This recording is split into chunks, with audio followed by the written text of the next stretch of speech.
پیغمبر علیہ السلام ارشاد فرماتے ہیں کہ ان من حق الولد علی الوالد ان یحسن اسمہ ویحسن ادبہ،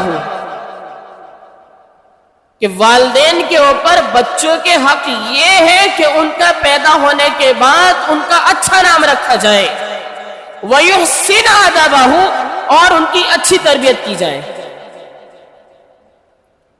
چنانچہ ایک مرتبہ کا واقعہ ہے، حضرت عمر ابن خطاب رضی اللہ تعالیٰ عنہ کے دربار میں ایک مقدمہ لایا گیا۔ ایک باپ نے مقدمہ رکھا کہ میرا بیٹا میری بات نہیں سنتا ہے۔ حضرت عمر رضی اللہ تعالیٰ عنہ نے کہا جاؤ بھائی بلا کے لاؤ اس کے بیٹے کو۔ 19-20 سال کا لڑکا تشریف لایا کہ ان کو جانتے ہو جو بڑے میاں بیٹے ہیں؟ نام یا امیر المومنین؟ ہاں جانتا ہوں۔ کون ہے؟ میرے والد صاحب ہیں، کہ ان کی شکایت ہے کہ آپ ان کی سنتے نہیں ہو، ان کا کہنا نہیں مانتے ہو۔ تو حضرت عمر رضی اللہ تعالیٰ عنہ کے سامنے وہ لڑکا بولتا ہاں امیر المومنین میں نہیں سنتا ہوں۔ حضرت عمر رضی اللہ تعالیٰ عنہ کا ایسا دبدبا کہ عام آدمی ان کے سامنے بات کرتا ہوا بہت ڈرتا تھا، پیشاب نکلتا تھا آدمی کو ان کے سامنے بات کرتے ہیں، ایسا اللہ نے ان کو روک دیا تھا۔ اب یہ نوجوان جو ہے ڈیرا کہہ رہا ہوا نہیں سنتا ہوں، لیکن حضرت عمر رضی اللہ تعالیٰ عنہ کے اندر ایک چیز اور تھی، وہ جہاں جس قدر سخت تھے، کڑک تھے، مضبوط تھے، وہیں وہ حق بات کے سامنے اتنے نرم ہو جاتے تھے، موم سے بھی زیادہ پگھل جاتے تھے۔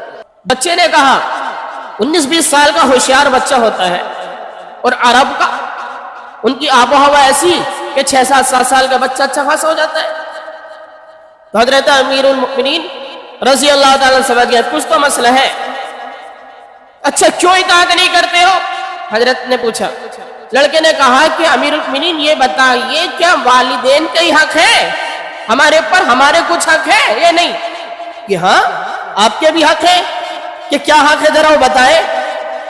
تو حضرت امیر المؤمنین حضرت عمر ابن خطاب رضی اللہ تعالیٰ نے 3 حقوق بیان کرے اولاد کے، اور سنو شہر والے کے لوگ، آج بھی میں گارنٹی کے ساتھ کہتا ہوں، اور تجربہ ہے ہمارا، ہم نے جن گھروں کے اندر ان حقوق کو عائد کیا ہے ان گھروں کی روشنیاں ہمیں بتاتی ہیں الحمدللہ ثم الحمدللہ، ان کے بچے نہیں، بچوں کے بچے بھی وہاں کے بوڑھوں اور ضعیفوں کے والدین کے اور جو ان سے بڑے ہوتے ہیں ان کے فرما بردار ہوتے ہیں۔ یہ ہم تجربے کے ساتھ کہتے ہیں، ہم نے آنکھوں سے دیکھے وہ گھر۔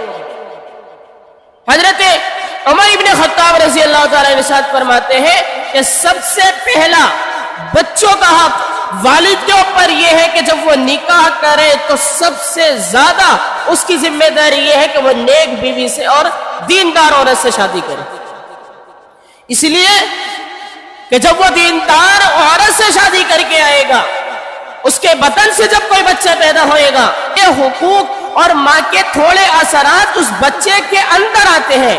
اگر عورت نماز چھوڑنے والی بنے گی تو اس گھر میں پیدا ہونے والی بچی نمازوں کو چھوڑے گی۔ اگر وہ عورت فاحشہ ہوگی، اگر جس سے شادی کر کر ہمارا نوجوان لے کر آیا اگر وہ بے حیا ہوگی، پردوں کو نہیں کرے گی اور حیا کے خلاف زندگی گزارے گی، تو اس کے پیٹ سے پیدا ہونے والا بچہ بھی بے حیا پیدا ہوگا۔ اس لیے اللہ کے نبی علیہ السلام ارشاد فرماتے ہیں، حضرت عمر رضی اللہ تعالیٰ ارشاد فرماتے ہیں کہ اللہ تعالیٰ کے نبی علیہ السلام نے ارشاد فرمایا سب سے پہلا بچوں کا حق یہ ہے اس کے ماں باپ، اس کے باپ کے اوپر کہ وہ جب بھی شادی کرے نیک اور دیندار سے کرے۔ اب ذرا سوچیں، ہم گریوان کے اندر، گھروں کے اندر، سوسائٹی کا جائزہ لیں، اپنے بچوں کی بیویوں کو تلاش کریں، خود اپنی بیوی کو تلاش کریں اور ڈھونڈیں، اور ذرا غور کریں کہ جہیز کے چکر میں ایسا تو نہیں ہے کہ ہم نے اپنے بچوں کی زندگی خراب کر لی، کہیں ایسا تو نہیں ہے کہ میں نے اپنی زندگی ویران کر لی ہو۔ ہم نے ایسی بیویوں کو دیکھا ہے اور ایسی عورتوں کے سامنا ہوا ہمارا بڑا عجیب معاملہ ہے، ان کے اندر دین تو چھوڑ دو بہت دور کی بات ہے، انسانیت نام کی کوئی چیز نہیں ہے۔ آپ دیکھو ابھی سوشل میڈیا جو ورکر ہیں، ہولڈر جو سوشل میڈیا پہ ایکٹیو ہیں، ان سے پوچھو 1 سال گئی، آپ کو ریزلٹ بتائیں گے، رپورٹ بتائیں گے، ہزاروں لوگ کی ہتیا کر دی، اور کرنے والی کون ہے؟ بیویاں ہیں۔ وکیل صاحب آئے کہ نہیں؟ آ رہے ہیں کہ مقدمے کے نہیں؟ جزاک اللہ تعالی. جو سوشل میڈیا پر ہے ان سے آپ پوچھو, ہزاروں مقدمے ہیں ایسے, اور مارنے والی کوئی اور نہیں, بیوی ہی ہے. تو یہ تو انسانیت کے بھی خلاف ہے, دین تو بہت دور کی بات ہے. تو سب سے پہلا حق حضرت عمر ابن خطاب رضی اللہ تعالیٰ نے جو بتایا ہے وہ یہ بتایا ہے کہ جب والد, جو باپ ہے, وہ جب شادی کرے اپنی, تو یہ سوچ کر شادی کرے کہ اس آنے والی بیوی کے ذریعے سے میری نسل چلے گی, میری اولادیں نکلیں گی اس کے پیٹ کے ذریعے سے. اس لیے ان اولادوں کو نیک بنانا ہے اور نیک رہنا ہے, تو سب سے پہلی شرط یہ ہے کہ دیندار عورت لے کے آؤ.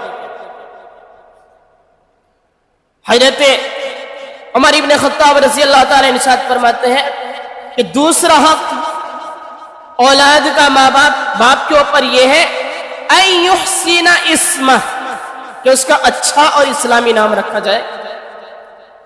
اور تیسرا حق یہ ہے وَيُحْسِنَ أَدَبَهُ, جب وہ بچہ پیدا ہو جائے اچھا نام بھی رکھا جائے تو اب اس کو چاہیے کہ اس کی تربیت دین کے حساب سے کرے. وَيُحْسِنَ أَدَبَهُ, اس کو ادب سکھائے, تربیت کرے. اب جب اس بچے نے یہ تینوں حقوق سنے, کھڑا ہو گیا, اور حضرت عمر ابن خطاب رضی اللہ تعالیٰ عنہ کو فرمایا کہ امیر المؤمنین آپ ذرا ہماری بھی سن لو. آپ نے ان کی سنی اور مجھ سے آپ نے تقاضا رکھا کہ بھئی کیوں اپنے باپ کی نہیں سن رہے ہو, اس کی اطاعت میرے اوپر فرض ہے, اس کے حقوق ہیں, ذرا ہماری سنو. اس باپ نے, اس والد نے جب نکاح کیا تو اس عورت سے نکاح کیا جس کے بارے میں ہمارے علاقے میں مشہور تھا وہ صحیح نہیں ہے, وہ زانیہ بھی ہے, مجوسی بھی ہے, وہ آگ کو پوجتی تھی, لوگوں سے مل جلتی تھی, اور شادی سے پہلے اس کے ناجائز تعلقات تھے. اس سے پوچھے اس نے میرا حق کیوں کھایا. اور جب میں پیدا ہوا تو امیر المومنین اس نے میرا نام جو رکھا وہ جعل رکھا, جیم عین لام, اور جول عربی میں گوبر کے کیڑوں کو کہتے ہیں, وہ کیڑا اس کو عربی میں جعل بولتے. کہ اس نے میرا نام جعل رکھا, بتاؤ کیا معنی ہے اس کا, کیا اثر پڑے گا مجھ پر. اور رہا مسئلہ تیسرے حق کا, تربیت کا, میں 20 سال کا ہو گیا, ابھی مجھے دین کا ایک نقطہ معلوم نہیں. حضرت امیر خطاب رضی اللہ تعالیٰ نے جب یہ سنا آگ بگولا ہو گئے. پہلے اس کے حقوق ادا کرو جا کے, پھر اپنے حق مانگنے آنا میرے پاس, جاؤ ایسے مقدمہ خارج کرتے. یہ نہیں دیکھا کہ بوڑھا ہے, یہ نہیں دیکھا کہ اس پر ترس کھا جاؤں, یہ نہیں دیکھا کہ میرے پاس کچھ سمجھ کے آیا ہوگا, مجھے کچھ سوچ کے آگا, نہیں, پہلے اس کے حقوق ادا کرو پھر اپنے حق مانگنا آنا.